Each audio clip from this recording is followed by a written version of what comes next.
Life insurance policy तो उसका परिवार के लिए किसी भी अनफॉर्चुनेट समय पर वो तो फाइनेंशियल स्टेबिलिटी तो दे सकेंगे। और लड़का की तरह लड़की के लिए अलग अलग कारण के लिए लाइफ इंश्योरेंस तो ज़्यादा महत्वपूर्ण होते हैं। और देखिए तो वो एक लड़की तो एक लाइफ इंश्योरेंस पॉलिसी ऑप्ट करने की ज़रूरी पड़ती है, जिसके वजह से उसको प्रियजनों को वो तो सुरक्षित कर सकेंगे। Life insurance corporation of India तो लड़की के लिए एक स्पेशल लाइफ इंश्योरेंस पॉलिसी बना कर दिया जाता है और वो होता है कि LIC आधारशिला प्लान। आज यह वीडियो में यह LIC आधारशिला प्लान के बारे में हम डिटेल एनालिसिस करते हैं, जिसके वजह से आप एज ए इन्वेस्टर तो एक इन्फॉर्मेशन ले सकते हैं। चलो वीडियो शुरू करते हैं। हेलो दोस्तों, welcome to holisticinvestment.in YouTube channel. अब यह प्लान होता है कि पार्टिसिपेटिंग नॉन लिंक पॉलिसी है तो फीमेल के लिए स्पेशली डिज़ाइन इन्वेस्टमेंट प्रोडक्ट होते हैं। अब पहले हम देखें कि LIC आधारशिला प्लान का फीचर्स। इसमें प्रीमियम पे टर्म और पॉलिसी टर्म तो वही होते हैं। इसका पॉलिसी टर्म तो 10 साल से 20 साल तक होते हैं और इसमें देने वाले लॉयल्टी एडिशन तो मैच्योरिटी बेनिफिट को ज़्यादा से एनहांस कर सकेंगे। और देखें तो अगर इन्वेस्टर 3 पूरे साल इन्वेस्ट कर दिया जाते हैं तो और किसी भी कारण के लिए वो तो अगले 6 महीने नहीं इन्वेस्ट करते हैं तो भी ऑटो कवर ऑप्शन तो दे दिया जाता है। वही तो एडेड एडवांटेज होते हैं। अब ये LIC आधारशिला प्लान में इन्वेस्टर के लिए 3 बेनिफिट्स तो दे दिया जाता है। पहले होते हैं कि डेथ बेनिफिट, दूसरा होता है कि मैच्योरिटी बेनिफिट, तीसरा होता है कि लॉयल्टी एडिशंस। अगर पॉलिसी होल्डर पहले 5 साल में मर गया तो उस नॉमिनी के लिए sum assured on death benefit की तरह दे दिया जाता है। अगर वही पॉलिसी होल्डर 5 साल होने के बाद लेकिन मैच्योरिटी समय से पहले मर गया तो उस नॉमिनी के लिए सम एश्योर्ड ऑन डेथ के साथ लॉयल्टी एडिशंस भी डेथ बेनिफिट की तरह दे दिया जाता है। इसमें सम एश्योर्ड ऑन डेथ होते हैं कि 7 times of the analyse premium और कि 100% of the basic sum assured और कि 105% of the total premium paid. इसमें ज़्यादा प्रीमियम होते हैं वो तो नॉमिनी के लिए डेथ बेनिफिट की तरह दे दिया जाता है। दूसरे होते हैं कि मैच्योरिटी बेनिफिट। इसमें देखें तो जब पॉलिसी मैच्योर होते हैं और पॉलिसी होल्डर अलाइव है तो उसके लिए सम एश्योर्ड ऑन मैच्योरिटी के साथ लॉयल्टी एडिशंस भी मैच्योरिटी बेनिफिट की तरह दे दिया जाते हैं। इसमें सम एश्योर्ड ऑन मैच्योरिटी होते हैं कि बेसिक सम एश्योर्ड। तीसरा होता है कि लॉयल्टी एडिशंस। अगर पॉलिसी होल्डर सक्सेसफुली पहले 5 साल को कंप्लीट कर दिया जाते हैं तो वो तो लॉयल्टी एडिशंस के लिए एलिजिबल होते हैं और यह तो भी मैच्योरिटी और डेथ के समय पर इन्वेस्टर और नॉमिनी के लिए दे दिया जाता है। नेक्स्ट हम देखने वाली चीज़ होते हैं कि LIC आधारशिला प्लान का एडवांटेजेस।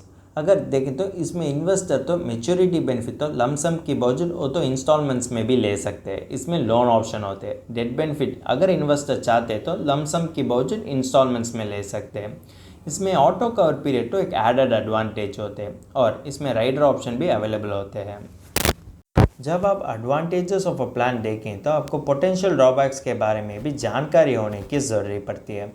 इसमें देखें तो लॉयल्टी एडिशंस तो अच्छे तरीके ही होते हैं हर इन्वेस्टमेंट प्लान का, लेकिन इसमें अगर इन्वेस्टर लॉयल्टी एडिशंस लेना है तो 5 साल इंतज़ार करने की ज़रूरत पड़ती है और इसमें देने वाले सम एश्योर्ड भी ज़्यादा कम होते हैं। वो तो उसका परिवार का बेसिक नीड्स भी वो तो फुलफिल नहीं कर सकेंगे। अगर देखें तो हर इन्वेस्टमेंट प्रोडक्ट में इसी कारण के लिए तो सम एश्योर्ड दे दिया जाता है, क्योंकि सम एश्योर्ड वजह से ही इन्वेस्टर तो उसका मेडिकल इमरजेंसीज को टैकल करने में वो तो मदद करना चाहिए। लेकिन इसमें देने वाले सम एश्योर्ड तो इन्वेस्टर के लिए उतना सफिशिएंट नहीं होने के कारण इन्वेस्टर के लिए कठिन समय पर ज़्यादा मुश्किल पड़ सकते हैं। और देखें तो वो तो लोन लेने की भी ज़रूरत पड़ती है। ये तो किसी भी इन्वेस्टमेंट प्रोडक्ट का अच्छा साइन नहीं बनते हैं। और देखें तो हर इन्वेस्टमेंट व्हीकल और इन्वेस्टमेंट प्रोडक्ट इसी कारण के लिए डिज़ाइन कर दिया जाता है, क्योंकि वो तो इन्वेस्टर के लिए वो फाइनेंशियल गोल्स अचीव करने में ये तो मदद करना चाहिए। लेकिन यह LIC आधारशिला प्लान देने वाले रिटर्न ऑन इन्वेस्टमेंट वजह से वो तो किसी भी फाइनेंशियल गोल्स को नहीं अचीव कर सकेंगे। इसलिए आप एज ए इन्वेस्टर तो ज़्यादा ध्यान और सोच देने की ज़रूरत पड़ती है कि आपका फाइनेंशियल गोल्स के लिए आप तो किस तरीके का प्रोडक्ट चुनना चाहिए और किस तरीके का प्रोडक्ट आपको फाइनेंशियल गोल्स अचीव करने में मदद कर सकेंगे।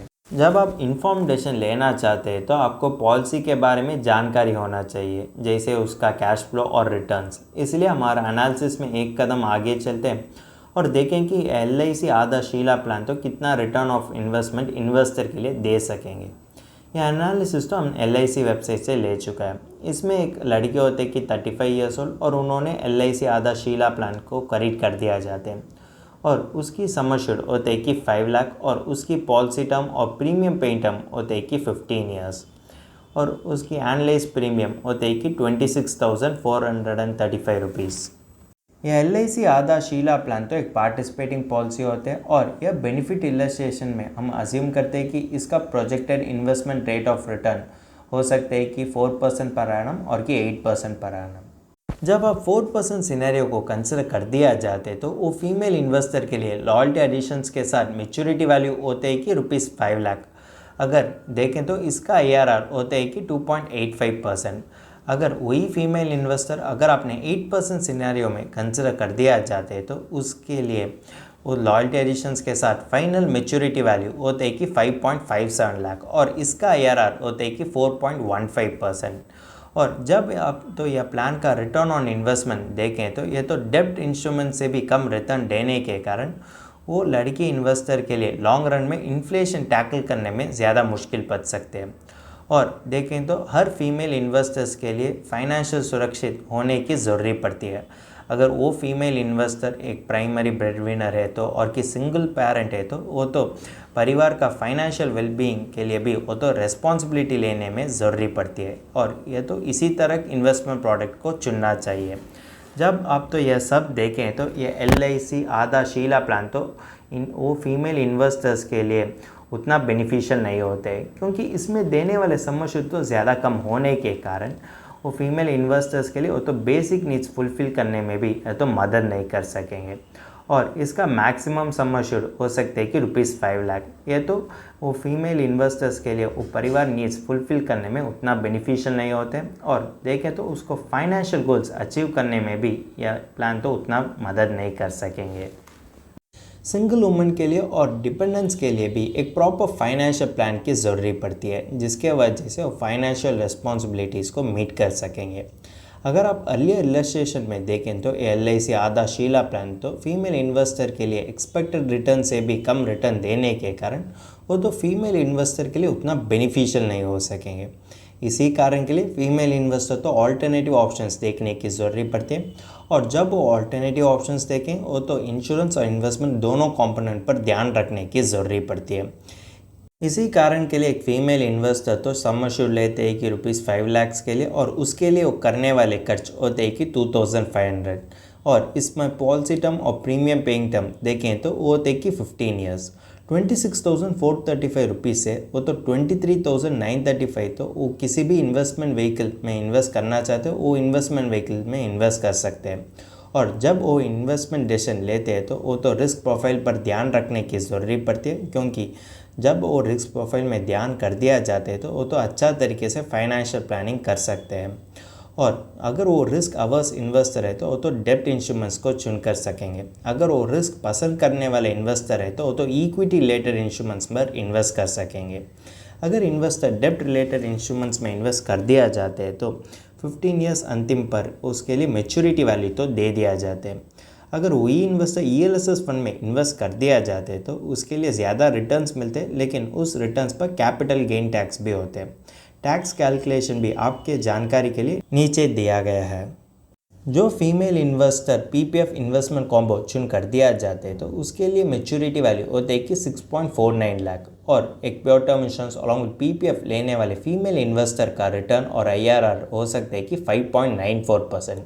और जो फीमेल इन्वेस्टर ELSS इन्वेस्टमेंट को ऑप्ट कर दिया जाते उसके लिए फाइनल मैच्योरिटी वैल्यू होते हैं कि 9.45 लाख और एक pure term insurance along with ELSS investment combo चुनने वाले फीमेल इन्वेस्टर का रिटर्न और क्या IRR हो सकते हैं कि 10.26%। ये तो इन्फ्लेशन बीटिंग रिटर्न होते हैं और ये तो पोस्ट टैक्स रिटर्न होने के कारण वो फीमेल इन्वेस्टर के लिए उसका फाइनेंशियल गोल्स अचीव करने में ये तो ज़्यादा मदद कर सकेंगे। अगर आप देखें तो LIC आधा शीला प्लान देने वाले रिटर्न वजह से वो फीमेल इन्वेस्टर उसका फाइनेंशियल गोल्स अचीव करने में ज़्यादा मुश्किल पड़ सकती है। हमने अब तक LIC आधा शीला प्लान के बारे में बेसिक आउटलुक फिर उसका IRR एनालिसिस भी कर दिया जाता है। अब समय आ गया कि इसका फाइनल वर्डिक्ट देखने के लिए। जो लड़की उसका एब्सेंस पर वो तो फाइनेंशियल वेलबींग के बारे में सोचते हैं तो उन लड़की के लिए इंश्योरेंस ही इमोशनल पीस ऑफ माइंड दे सकेंगे। यह LIC आधा शीला प्लान होते हैं कि non link limited premium payment endowment assurance plan. यह तो लड़की के लिए स्पेशली डिज़ाइन करने वाला प्लान होते हैं और यह प्लान में सिंपल फीचर्स होते हैं और बेनिफिट्स भी दे दिया जाते हैं, जिसके वजह से लड़की उसका फाइनेंशियल नीड्स और सिक्योरिटी पर ध्यान दे सकेंगे।